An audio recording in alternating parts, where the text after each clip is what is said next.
Last year ధనుష్కి బాగా కలిసొచ్చింది. ఇటు టాలీవుడ్ వచ్చాడు, అటు బాలీవుడ్ వెళ్ళాడు. మధ్యలో సొంత ఇండస్ట్రీలోనూ మూవీ చేస్తూ చాలా బిజీగా కనిపించాడు. మరి ఈ ఏడాది సంగతి ఏంటి అంటే మళ్ళీ బాలీవుడ్ వెళ్తా అంటున్నాడు ధనుష్. లాస్ట్ ఇయర్ బాలీవుడ్ వరకు వెళ్లి తేరే ఇష్క్ మే మూవీ చేసి హిట్ కొట్టాడు ధనుష్.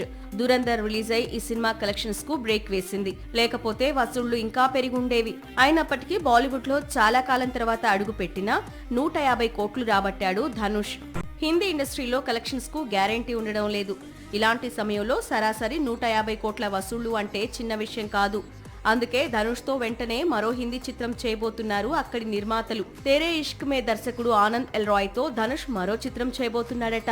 ఇదే ఏడాది వీరి కాంబినేషన్ లో 4వ హిందీ చిత్రం సెట్స్ పైకి వెళ్లనుంది. ప్రస్తుతం ధనుష్ తమిళంలో పోరో తోజ్జిల్ దర్శకుడితో కొత్త సినిమాను ముగించాడు. త్వరలో అమరన్ దర్శకుడితో మూవీని ప్రారంభించబోతున్నాడు. ఈ చిత్రంలో సాయి పల్లవి హీరోయిన్ గా నటించనుందని ప్రచారం సాగుతోంది. బాలీవుడ్, కోలీవుడ్ మూవీస్ తో బిజీ అవుతున్న ధనుష్ ఇప్పట్లో టాలీవుడ్ వైపు చూడడం కష్టమే అంటోంది తమిళ సినీ పరిశ్రమ. సాక్షి టీవీ ప్రసారాలను నిలిపివేయటం చట్టరీత్యా నేరం. సాక్షి టీవీ ప్రసారాల కోసం మీ స్థానిక కేబుల్ ఆపరేటర్ను వెంటనే సంప్రదించండి.